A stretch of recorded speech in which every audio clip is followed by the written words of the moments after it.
Ahí está el pan del café. Gloria a Dios, hermanos, gloria a Dios. Vamos a iniciar nuestra segunda sesión. Esta sesión se llama Lo esencial de la comunidad cristiana. Vamos a tratar de hablar en general, pero también voy a insertar muchos ejemplos o situaciones de árbol de vida. Por si se sienten aludidos, pues sí, o sea, sí somos nosotros, ¿verdad? Entonces, lo que vamos a hablar el día de hoy, no lo veamos, incluso la charla de Charlie hace rato, veámosla como que el Señor nos está llamando y nos está invitando a ir a reformular la forma en la que nosotros vivimos comunidad. O sea, reformular no quiere decir transformarla o hacer algo diferente, sino que quiere decir que bajo la concepción de lo que el Señor tiene planeado o pensado como vida comunitaria, nosotros probablemente no estamos alineados a eso. O estamos perdiendo la esencia de lo que el Señor nos ha invitado a vivir. Entonces simplemente veamos este retiro, veamos este fin de semana, veamos estas enseñanzas como un recordarnos y una invitación de Dios para que nos volvemos a encaminar, por decirlo de alguna forma. Algunos con mayor medida que otros, pero bueno, yo creo que es parte de lo que el Señor hace. El Señor dice que corrige a sus hijos, ¿verdad? Y nos corrige porque nos ama. Entonces, nada de esto es corrección, simplemente lo que estoy diciendo es, pueden algunos sentir que esta me la tiró a mí o esta que no sé qué. No, aquí no estamos pensando en nadie en particular. Estamos pensando en el cuerpo de Cristo, que es también parte de lo que estamos viviendo, pero si te cae y te incomoda, probablemente es que algo puede mejorar, ¿verdad? Entonces, bueno, veámoslo de esa forma. En la charla anterior vimos los fundamentos de la vida en comunidad y no voy a repetir lo que dijo Carlos, fue muy claro, muy bueno, muy edificante, y yo desearía que lo sigamos masticando durante la semana para que sigamos trabajando en eso. Ahora vamos un paso más allá. Ya solucioné el problema técnico. Vamos a ir un paso más allá y queremos hablar de lo esencial de la vida comunitaria. Y tiene su diferencia entre lo que es lo esencial y lo que es los fundamentos. No se trata solamente de lo que hacemos, que es la parte de fundamentos, sino de cómo vivimos juntos como hermanos, de lo que somos, cómo compartimos nuestras vidas y cómo nos reconocemos como un pueblo escogido por Dios. La diferencia es que ahora pasamos de la práctica a la esencia, del qué hacemos al cómo hacemos y cómo vivimos. Voy a explicar unas diferencias sencillas, voy a poner algunos conceptos. Por ejemplo, el fundamento, el concepto es la base sobre la cual nosotros construimos algo. Son los elementos necesarios para que algo exista y funcione de una manera correcta. Por ejemplo, una casa necesita cimientos sólidos. Si una casa no tiene cimientos sólidos, ¿qué pasa? La casa se cae.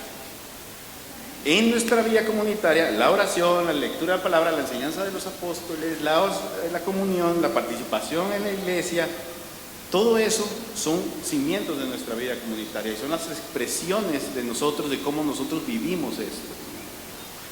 Nos dan estructura, nos dan dirección, nos dan estabilidad espiritual. La esencia es la naturaleza profunda de algo, aquello que lo define y le da identidad, más allá de las partes o de las prácticas. La esencia es como lo que uno tiene, lo que uno puede percibir, lo que es el ADN, es como la naturaleza de las cosas. Un ejemplo, una familia puede tener reglas y rutinas. Se levantan, se lavan los dientes, hacen su oración, van al colegio, regresan, hacen tarea, los papás trabajan. Todo eso son rutinas y todo eso forma una estructura y es el fundamento. Pero la esencia de una familia debe ser el amor, la cercanía, la relación entre los hijos, la forma en que juntos viven una experiencia y su vida espiritual como familia, cómo los padres transmiten eso a sus hijos. Y el cuidado mutuo significa mucho lo que es ser la familia.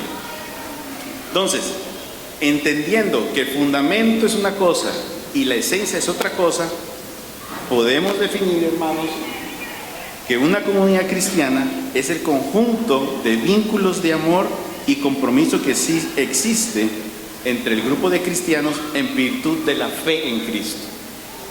Repito, es el conjunto de vínculos de amor y compromiso que existe entre un grupo de cristianos en virtud de su fe en Cristo.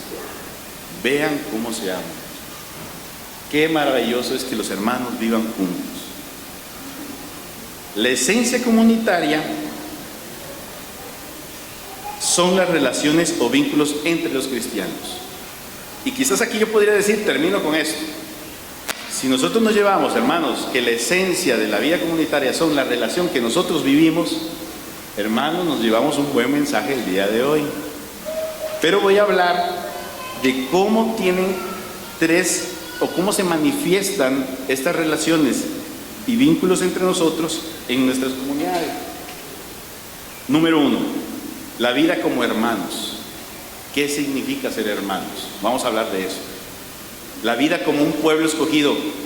¿Qué significa eso de un pueblo escogido? ¿Por qué somos un pueblo escogido? ¿Quién dijo que somos un pueblo escogido?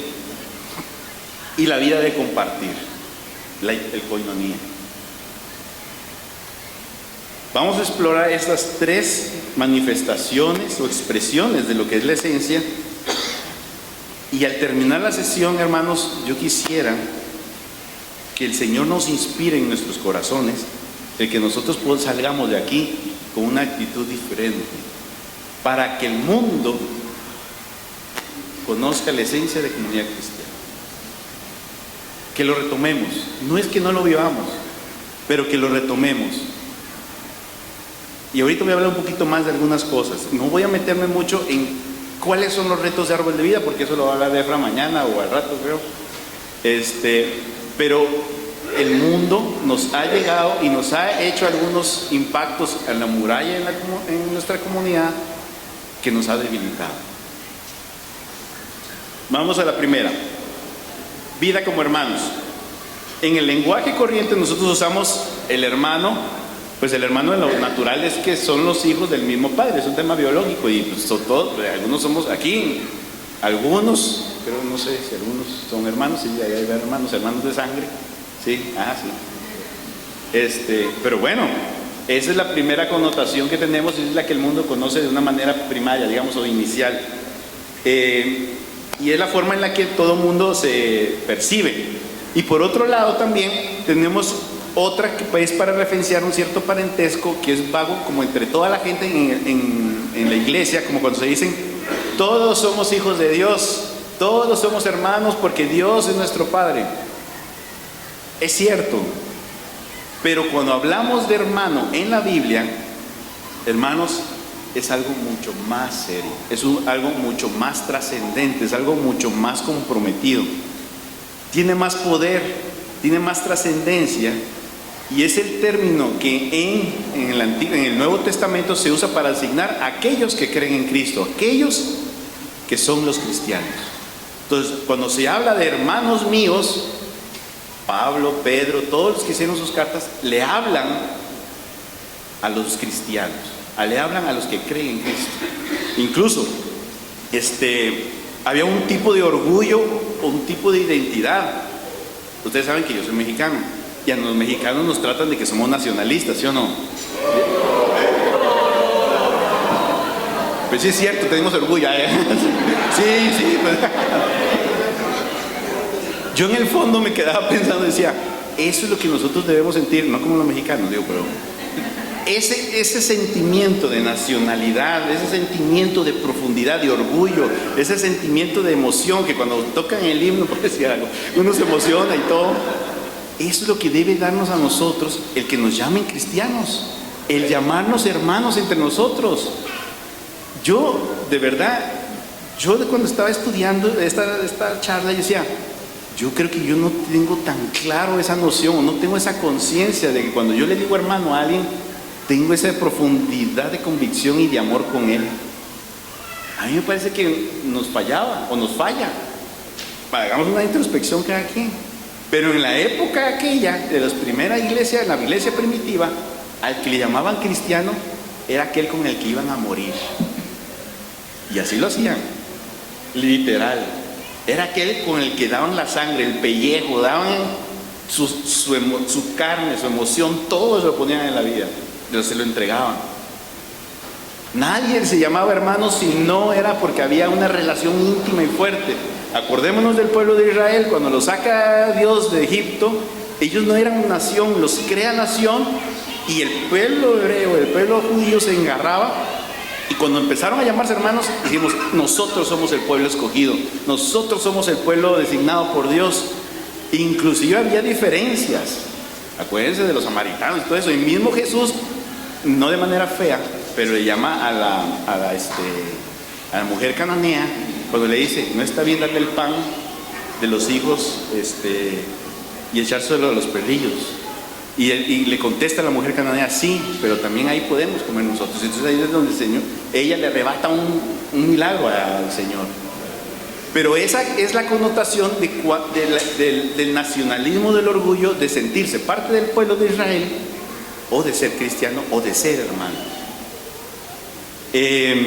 Hermano y hermana también se referenciaba para parientes cercanos como medios hermanos o primos.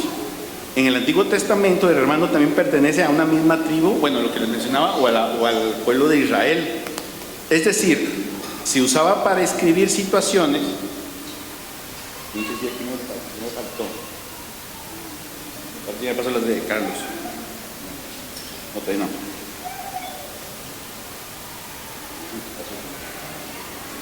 Bueno, ahorita llego. El hecho de que somos hermanos en el Señor y hermanos y hermanas en Cristo debe terminar la clase de amor en la que nosotros debemos relacionarnos, que es el amor fraterno, es un compromiso y es un ligamen más fuerte que cualquier otro. No solo somos compañeros, no solo somos hermaniticos, no somos amiguitos, no solamente son mis amigos del grupo pastoral. No, cuando nosotros nos llamamos hermanos o hermanas, es porque nosotros sabemos que damos la vida por ellos.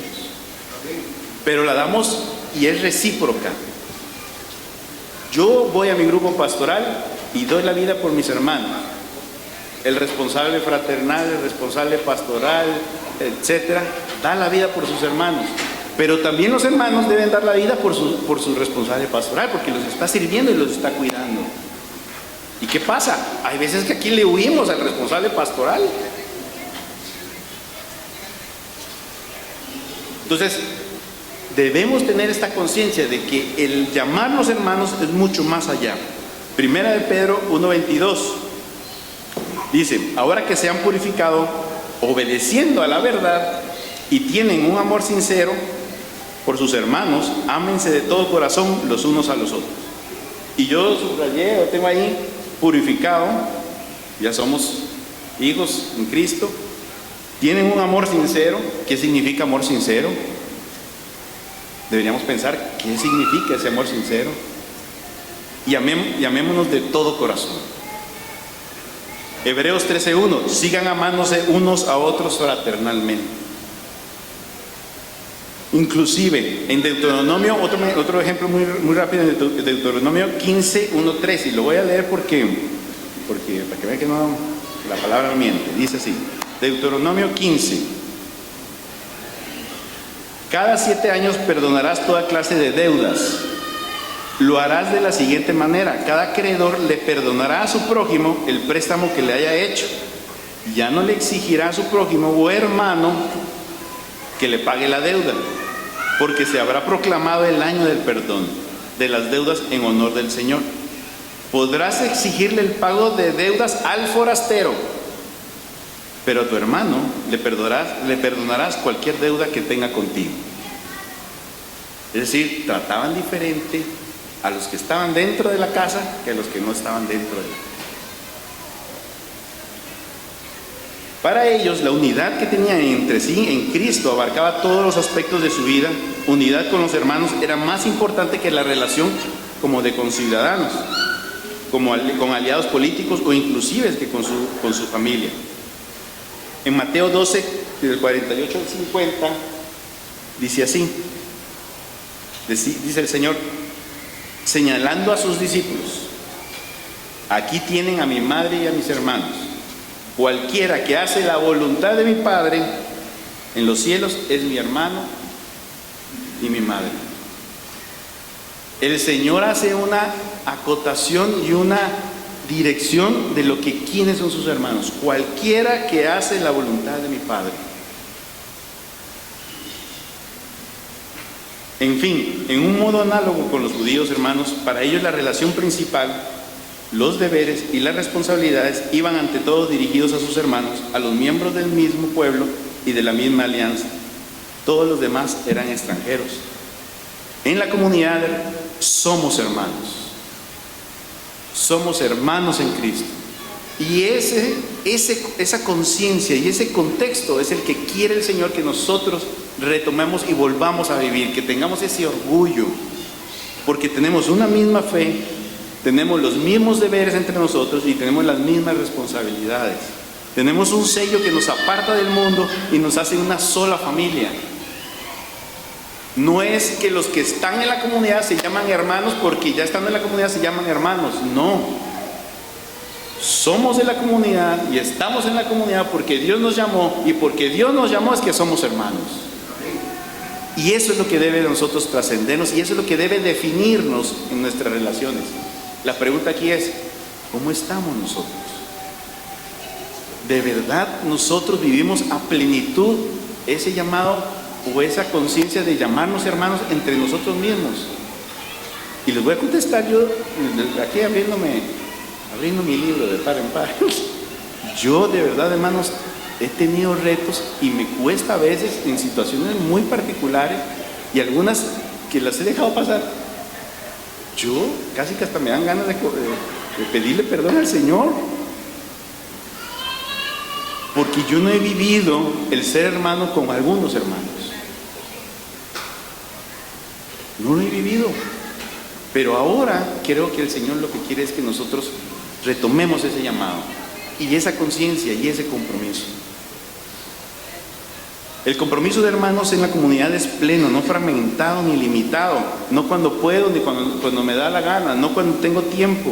Estamos comprometidos a apoyarnos en todo, estamos a responsabilizarnos sin límites por cada hermano, a darle todo, incluso a morir si es necesario. En otras partes del mundo, que no es Costa Rica, la gente muere por honor al Evangelio y por amor a Dios. Esos se viven en carne propia el asunto. Decimos que somos hermanos porque el poder que nos une, que es el Espíritu Santo, es más fuerte e importante que ninguna otra cosa. Y así vivimos en Árbol de Vida. Tenemos en común el amor de Dios derramado por el Espíritu Santo en nuestros corazones. La relación de hermanos es un aspecto esencial de la comunidad. Una manifestación esencial, y podemos tomarlo como la primera, porque la comunidad está hecha para ser una familia y apoyarnos. Y como dice Gálatas, hermanos, si alguien es sorprendido en pecado, ustedes son espirituales, porque ya conocen al Señor, conocen el Espíritu Santo los conoce.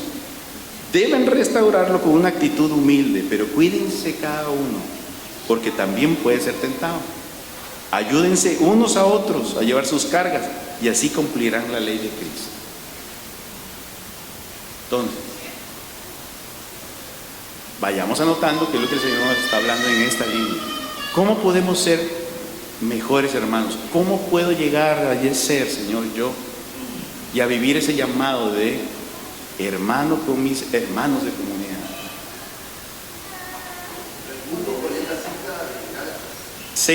Gálatas 6:1-2. Ok.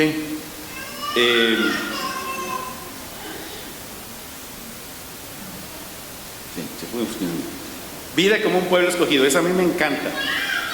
Todos tenemos ya la imagen de lo que es un baluarte, la imagen de lo que es una muralla, para que vean que sí soy nacionalista. San Juan de Ulúa está en Veracruz y es un baluarte, ¿ah? Entonces, para que vean, yo dije, voy a poner algo de mi pueblo, pero está bien para traérselo, para que vean que ya también entendemos el asunto.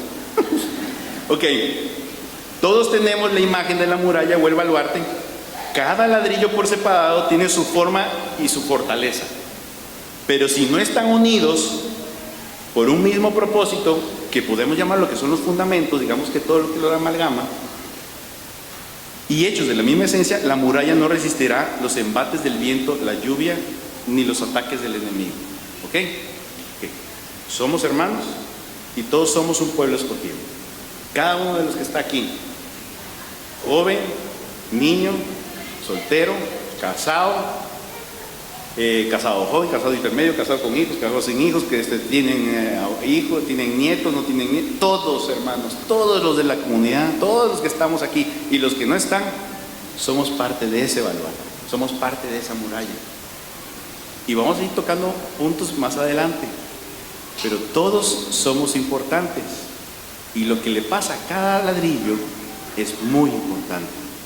Si hay debilidad en uno, hay debilidad en la muralla completa. Cada miembro, cada familia es un ladrillo. Si a uno se le filtra el agua, si a uno se le mete el moho, si a alguien le entra el pecado, toda la muralla se debilita, toda la muralla sufre. Nuestra comunidad solo será fuerte si cada ladrillo comparte la misma esencia: amor fraternal, visión, el celo por la obra, entrega, compromiso, anhelo de santidad, deseo de apartarse de este mundo, deseo de no dejarse alcanzar por este mundo.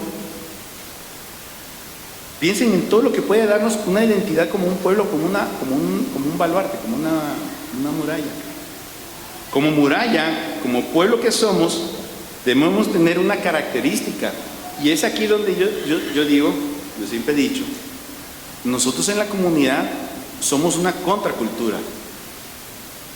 El mundo tiene su cultura y es muy fuerte y es muy arraigada, y son más que nosotros, les cuento. Pero nosotros tenemos y debemos tener una cultura firme, estable, clara, concisa. ¿Qué ha pasado? Que nos estamos acomodando. Y no hay, a veces no se percibe diferencia entre la cultura del mundo y nuestra cultura. Pero es que eso es antes, Ray. Eso era hace muchos años. Nosotros tenemos que irnos acomodando a los nuevos tiempos. Tenemos que ir pensando en las nuevas realidades. A mí me parece que la cultura cristiana no debe acomodarse en ninguna realidad. Y como muralla debemos proteger a esa cultura, cuidarla, mantenerla, fortalecerla más bien. ¿Por qué? Porque el embate del mundo es muy fuerte. Y muchos ladrillos de nuestra comunidad han sufrido el embate. Y tenemos hombres y mujeres, jóvenes y jóvenes, mujeres y jóvenes hombres y de todo, caídos en batalla, hermanos. No hay que decirles, es una realidad. Vivimos en el mundo, pero no somos de este mundo. Debemos tener una cultura bien marcada. No somos de él, debemos demostrar y debemos ser signo de contradicción en este mundo y debemos generar incomodidad a otros, más bien. Yo no me acuerdo si era C.S. Lewis, no me acuerdo, pero decía, si vos trabajando para el reino no te encontrás con Satanás de frente, ten cuidado porque probablemente va en tu mismo camino. Entonces yo digo, por dicha, creo que sí me lo he encontrado algunas veces yo, pero creo que hay mucho por hacer todavía. Ok. Se vaya de lágrimas, que es la vida, pero el Señor nos va a dar la corona de la gloria, hermanos. Y ese es mi mayor anhelo y deseo para todos ustedes y para mí, que al final el Señor nos dé esa corona de la gloria. En la actualidad, desafortunadamente, el enemigo nos gana terreno, no solo por el pecado. Y ojo, porque nosotros aquí, yo estoy partiendo del hecho de que todos en la vida comunitaria, o todos los cristianos que estamos aquí, ya sabemos qué es pecado y qué no. Eso no quiere decir que no caigamos, pero ya sabemos qué es bueno y qué es malo, qué es agradable a Dios y qué no es agradable a Dios. Aquí no hay que, entre nosotros, entre todos los miembros de la comunidad, difícilmente, y puede ser, encontraré a alguien que esté confundido o que no sepa claramente qué es pecado y qué no es pecado. ¿Cierto? El problema que hemos tenido, y que es el gran trabajo que ha tenido Satanás durante varias generaciones, es que lo que él está haciendo es debilitando. Debilita el carácter cristiano, nos hace frágiles, debilita la comunidad, debilita la vida en comunidad, y no solo nosotros, sino todas las comunidades, debilita la iglesia, ha debilitado, ha entrado el pecado en la iglesia también.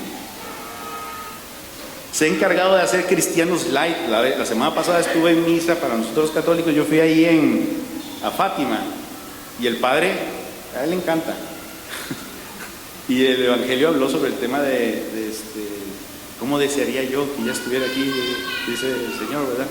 Y el padre dijo, a nosotros somos cristianos light, dice, nosotros somos católicos y somos marianos el 2 de agosto, pero después difícilmente los vuelvo a ver ahí visitando a ese poco de gente. Me dice, no, y empezó a dar como alguna disertación en ese sentido. Pero yo digo, sí es cierto, yo mismo me pongo aquí de frente con ustedes, a veces uno en cosas pequeñas del día a día, uno cede.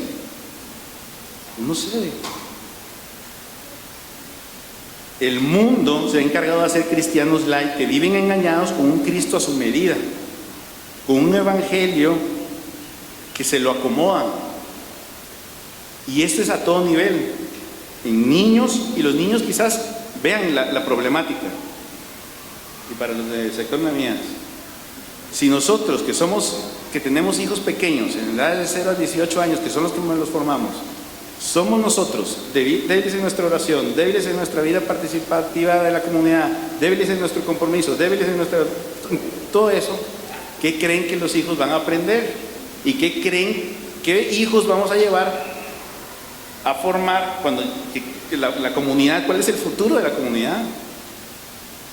Para los hermanos mayores que nos pastorean, a nosotros que estamos más, necesitamos que nos lleven a un nivel de carácter, de entrega, compromiso y de conciencia de esto mucho más grande. Nos estamos acomodando. No tengan miedo. Yo hablo por todos. Entonces, a mí para abajo, yo hablo por todos. No tengan miedo, díganos, corríjanos. Somos un pueblo, no necesitamos ser débiles, necesitamos ser fuertes, como muchos lo han sido, como muchos de ustedes lo han sido, y lo siguen siendo. Jóvenes, solteros, casados, familias. Nos distrae este mundo y nos debilita. Mira, yo hablé sobre la formación de los hijos. Hay teorías ahora que forman hijos y más bien formamos hijos débiles, muy sensibles, muy quebradizos. Tenemos que aprender, enseñar a formar a nuestros hijos que sean fuertes. La vida es dura, hermanos. Y les voy a contar un testimonio en 2 minutos. Me queda tiempo. Yo hace un tiempo, yo se lo contaba a Gaby creo en esos días, yo hace un tiempo, un par de años, no, unos 5 años, yo le preguntaba al Señor, estaba haciendo como una recapitulación de mi vida. Yo decía, ¿cómo fue que vos me trajiste a tus mieles, digamos, a conocer y todo lo demás? Yo soy de Veracruz, me fui a estudiar a Monterrey, después me fui de Monterrey, estuve en Ecuador y después llegué aquí y aquí me quedé. Gracias a Dios, ¿verdad? Entonces, yo decía, ¿cómo fue que uno hace todo ese trayecto, digamos? Mi papá hasta estuvo metido en otras cosas, no satánica ni nada, pero mi papá no era cero cristiano, digamos. Pero mi papá sí tenía una característica, que él no peleaba con nada. O sea, mi mamá decía, vamos a misa, vamos a misa. Que mira, que esto, que lo otro, que hay que bautizar a los niños, bauticemos a los niños. Que hay que confirmarlos, confirmemos a los niños. Nunca fue un stopper, nunca detuvo cosas, ¿sí me explico? Por lo menos, yo se lo agradezco, lo quiero mucho, pero bueno, el tema espiritual, nadie le habló del Señor en algún momento y nadie lo llevó, bueno, y cada quien hace lo que hace de acuerdo a lo que conoce y a lo que, en fin. Mi mamá, aunque tenía un poco más de injerencia piadosa y espiritual, pues tampoco era que era muy ceñida en el asunto, digamos. Pero también, obviamente, nadie conoce, entonces es un tema de tradición, nomás. Entonces yo le decía al Señor, ¿cómo fue que uno llega entonces a conocer al Señor y todo ese rollo? Y al final el Señor me reveló 2 cosas, hermanos, que yo no sé si finalmente estoy tratando de aplicarlas en mi casa, pero 2 cosas fueron. Una es que mi papá me enseñó a trabajar. me enseñó carácter. Mi papá me puso a trabajar a mí desde los 8 años. Nosotros teníamos un molino y los sábados yo iba a trabajar al molino, a cobrar. Y me pasaron 1.000.000 de chascos en la escuela. Pero yo iba de 8 de la mañana hasta la 1 de la tarde. A la 1:30, mi mayor ilusión era que mi papá llegara y nos fuéramos a ver los partidos de los Tiburones, porque teníamos palco. Pero yo estaba de 8:30. Eso fue entre 8 años, hasta los 15 años que empecé que aprendí a manejar. Cuando aprendí a manejar, mi papá se levantaba, bueno, y a los 15 años ya uno se le antoja, voy a jugar por allá, ir a la disco, salir con los amigos, salir a comer y empezar a comer, y después uno sale a bailar y todo lo demás, ¿verdad? Y entonces uno llegaba tarde, unas 2 de la mañana, 3 a veces.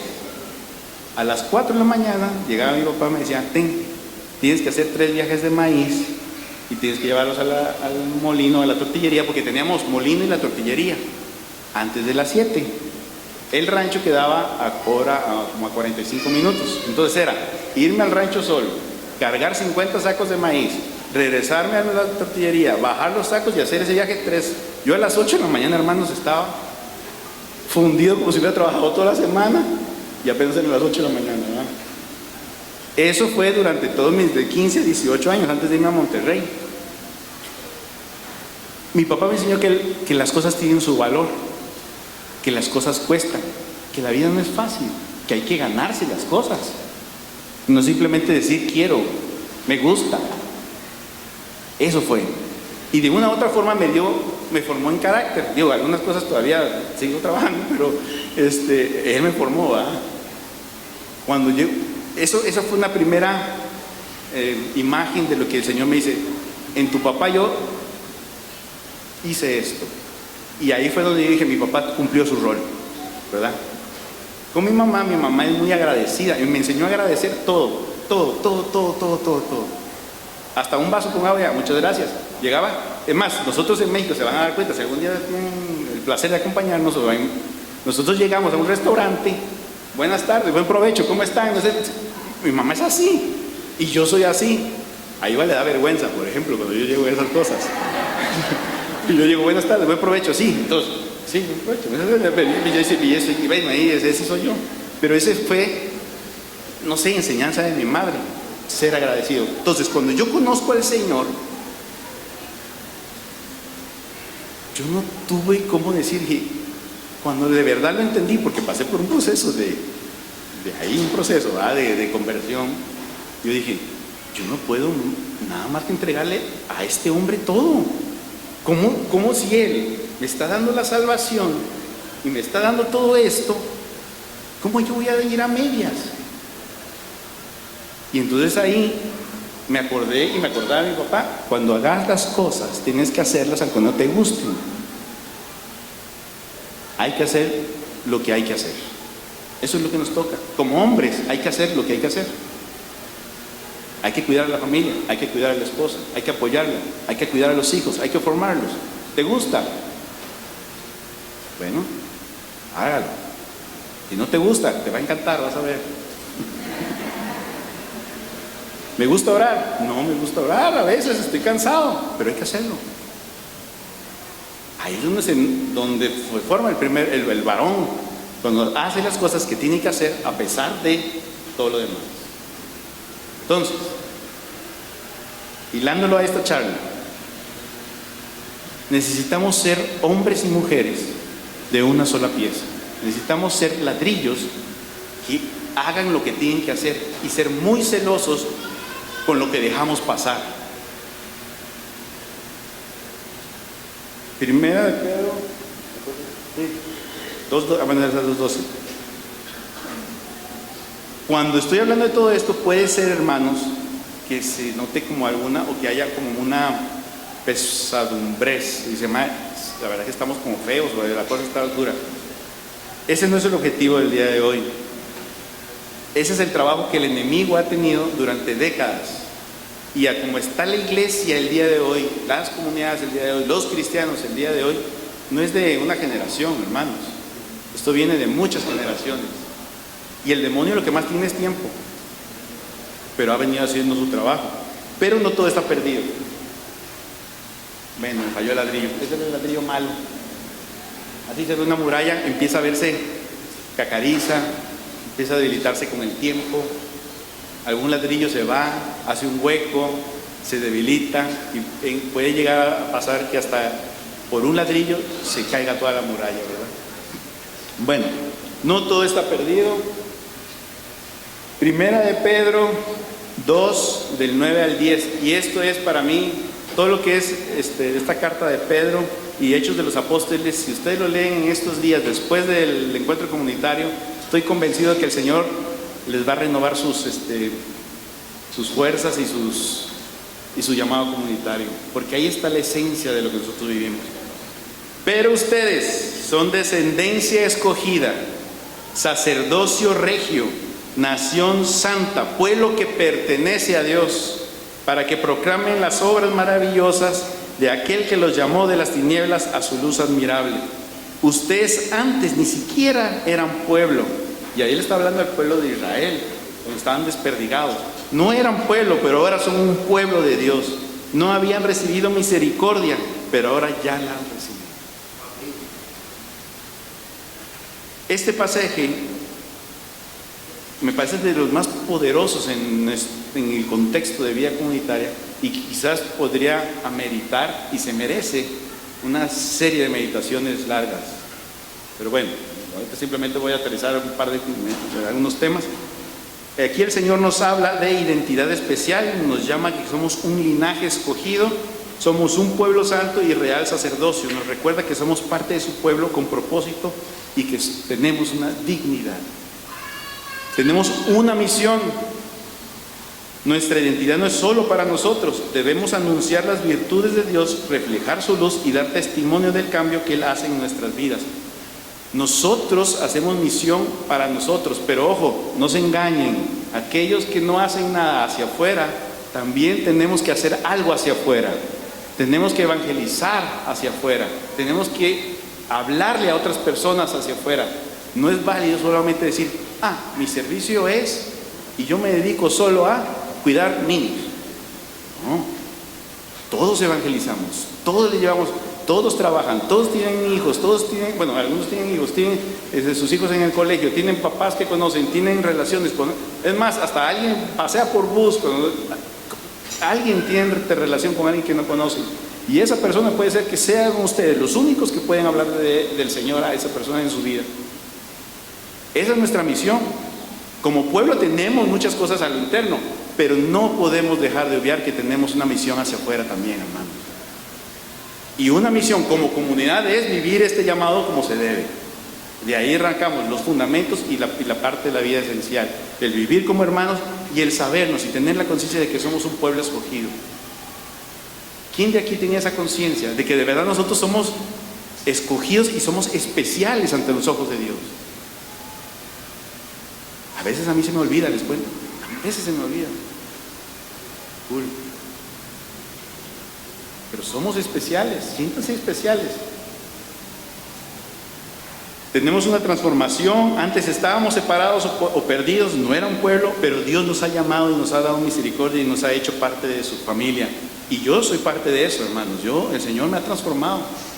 No en la perfección, yo creo que no va a llegar, pero ni modo. Pero el Señor me va a seguir transformando. Gratitud y responsabilidad. Reconocer que ser pueblo de Dios implica vivir de manera distinta, reflejando su carácter y cuidando a la comunidad a la que pertenecemos. Lo que a nosotros nos pase, lo que a nosotros nos suceda, le pasa a todo el pueblo y le pasa a toda la comunidad, a todo el cuerpo. Y esta es otra imagen, misión. Otra imagen, que es la vida como un cuerpo. En 1 Corintios 2:12, de hecho, aunque el cuerpo es uno solo, tiene muchos miembros y todos los miembros, no obstante de ser muchos, forman un solo cuerpo. Ser cuerpo de Cristo significa que el grupo de cristianos, la comunidad, sea una comunidad compacta. Formamos algo juntos. Tenemos una relación viviente, diaria, que estamos entrelazados unos con otros por la unión que tenemos en Cristo y que es real aún en los momentos en los que no estamos juntos. Somos siempre miembros del cuerpo. El cuerpo implica interdependencia. Ya no somos individuos totalmente autónomos, sino que somos miembros unos de otros. Con nuestra vida edificamos o debilitamos a nuestra familia y a nuestros hermanos y a nuestra comunidad. Hay veces que en sesiones pastorales luego se me dicen, pero es que eso, ¿qué problema tiene con los demás? Sí, tiene un problema con los demás. Lo que te pase a vos, le pasa a los demás. Con nuestra vida fortalecemos nuestra vida, como nuestro pueblo, nuestra muralla, nuestro cuerpo. Nuestras decisiones impactan al cuerpo, impactan la muralla. Nuestras decisiones. No quiere decir que vas a pedir permiso ni que te vamos a decir qué hacer. Lo que quiere decir es que escucha a tus hermanos, porque a lo mejor hay implicaciones que no has visto. Y así es como vive el pueblo. Así es como vivimos entre todos nosotros. Nuestras responsabilidades, nuestros servicios. Si alguien no va a su servicio, si alguien no tiene servicio, hay algunos otros que están sobrecargados de servicio. Esto es así, entre todos debemos ayudarnos. Y vean, de verdad, se los digo con todo el corazón, nos cuesta mucho trabajo luego conseguir hermanos que nos apoyen en cosas. Sesiones pastorales y grupos pastorales. Los hermanos a veces, por cualquier dolor, no van al grupo pastoral. Estoy hablando en general de hombres y mujeres, ¿verdad? Para que no se sientan aludidos. Nos cuesta. Huyen a las sesiones pastorales. Ahí tiene que andar el RP detrás de los hermanos para poder servirlos, para poder amarlos. Hermanos, somos adultos, somos conscientes que somos un pueblo, somos hermanos. Debemos tener una responsabilidad.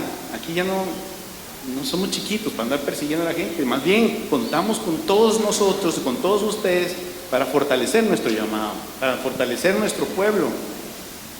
Y les digo, no me estoy inventando cosas, de verdad son cosas que nos pasan a todo nivel, desde Shalom, MPC, CCC, hasta hermanos más mayores, a todo nivel. Y eso es lo que el Señor quiere que retomemos y que alineemos de nuevo en este fin de semana. Por eso yo vivo en comunidad, por eso el analizar si esto es realmente lo que yo quiero para mi vida, o si es realmente lo que yo puedo vivir, también se vale.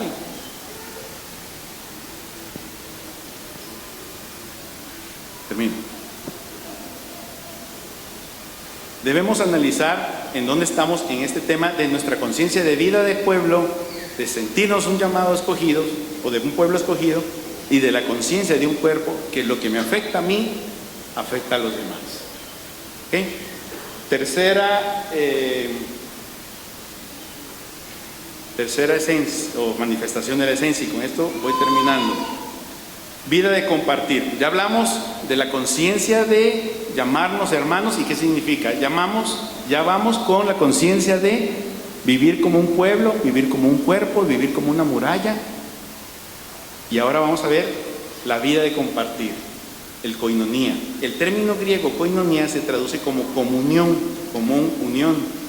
comunión fraterna, vida en común. Podemos entenderlo mejor con tener todas las cosas en común. A nosotros es muy fácil decir, ok, mi casa, mi familia y yo serviremos al Señor. Muchos de nosotros tenemos esa cita como nuestra batalla, nuestra guerra, nuestra cita de guerra, como nuestra definición como familia inclusive. Ponemos nuestras cosas en común, ponemos nuestra familia en común, ponemos nuestras casas en común, ponemos nuestro dinero y nuestros recursos en común, apoyamos a los hermanos, damos el diezmo, y lo damos no porque es la cuota de la comunidad mensual, sino que lo damos porque es retribuirle al Señor lo que le corresponde. Y es la forma de ser agradecidos de nosotros y de confiar en su providencia.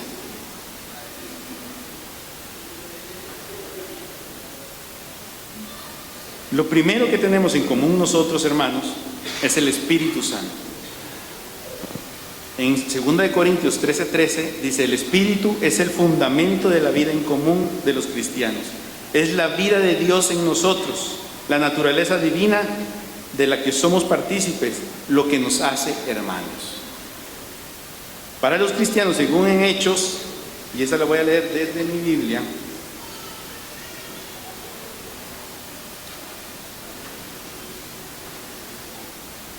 Vean qué lindo esto. Dice así. Hechos 4, 32 al 35. Dice así. Todos los creyentes eran de un solo sentir y pensar. Me pareciera que ahí nadie había desalineado. Todos estaban enfocados, ¿verdad? Nadie consideraba suya ninguna de sus posesiones, sino que las compartían. Los apóstoles, a su vez, con gran poder, seguían dando testimonio de la resurrección del Señor Jesús. Es decir, ellos seguían trabajando mientras los demás vivían en comunidad.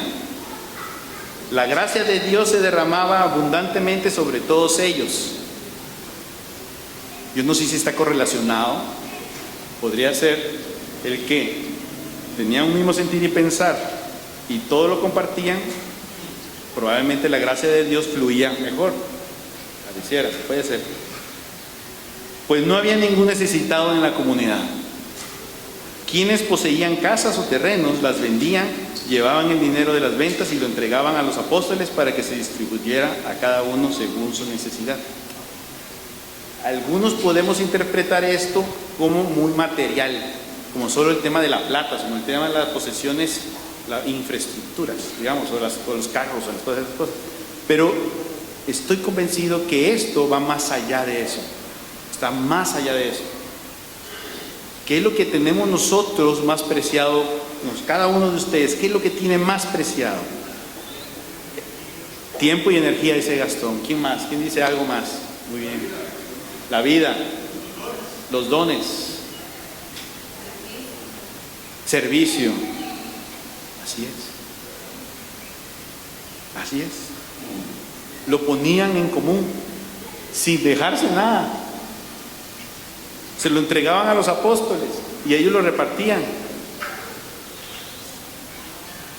Se las dejo ahí picando, ¿no? Picando dentro del área sin portero, a 2 minutos del partido final.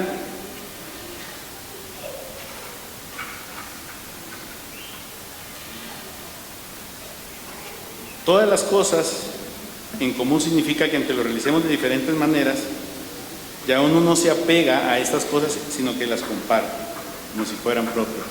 La comunidad cristiana implica que ponemos en común nuestra vida entera como hermanos, nuestra vida, nuestras posesiones y nuestras capacidades y todo lo que mencionaron.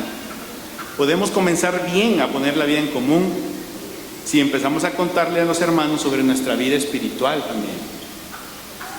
Lo que está haciendo el Señor con nosotros. La oración, el amor por el Señor, las dificultades, las guías del Señor.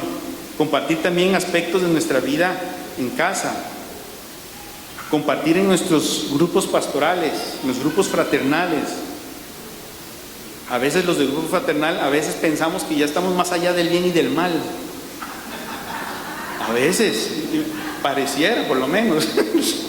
Hermanos, no. Yo cuento esto solamente aquí. La otra vez conversaba con un amigo.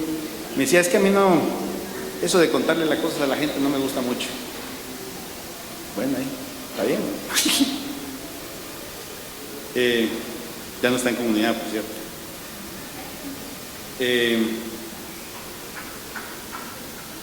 Nuestro caminar en el Señor, dificultades de la vida diaria, decisiones importantes.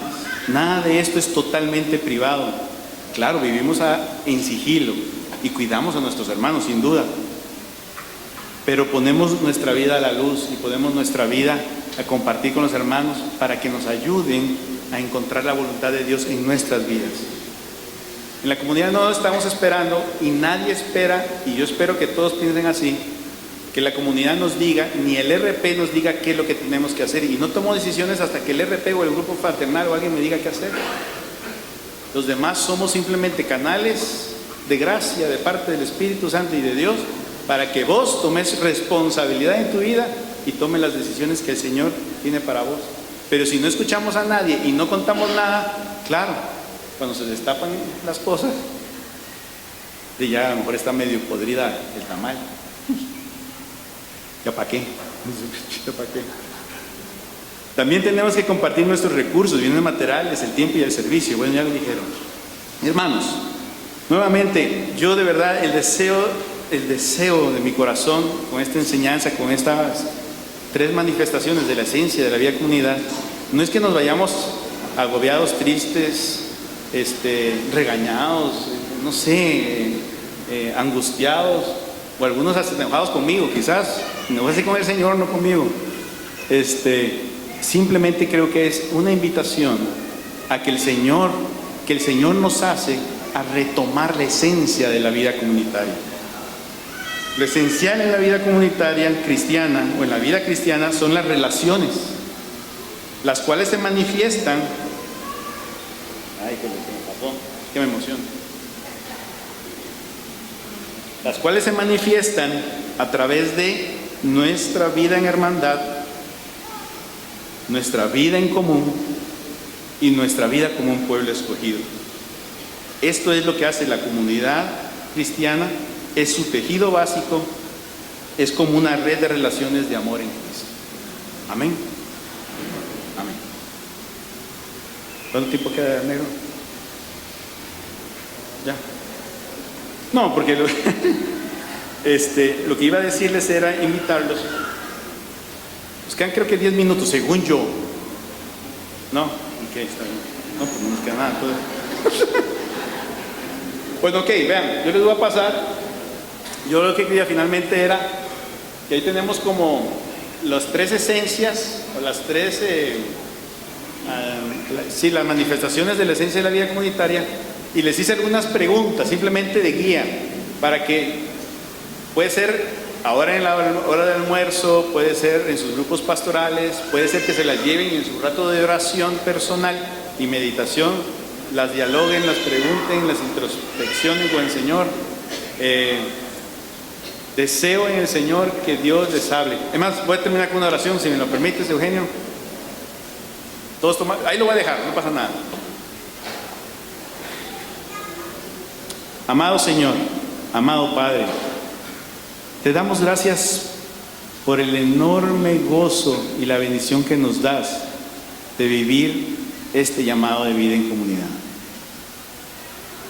Gracias por la conciencia que nos has dado de identificar los fundamentos, de identificar lo esencial de nuestra vida comunitaria. Gracias por la conciencia del llamado a ser hermanos en medio de nosotros, a entender que somos un pueblo escogido por ti y a entender que debemos vivir en comunión con nuestros hermanos. Padre, derrama tu Espíritu Santo en medio de cada uno de nosotros, de nuestras vidas, nuestros corazones y nuestras mentes. Derrama tu Espíritu Santo en nuestros hijos, en nuestros jóvenes, en nuestros solteros, en los matrimonios, en los hermanos mayores, hombres y mujeres de diferentes etapas de vida, en cada uno de nosotros, Señor. Que tu Espíritu Santo nos anime, nos fortalezca y nos permita vivir mejor este llamado. Señor, estamos en tus manos. Queremos seguirte y queremos honrarte con nuestras vidas. Amén.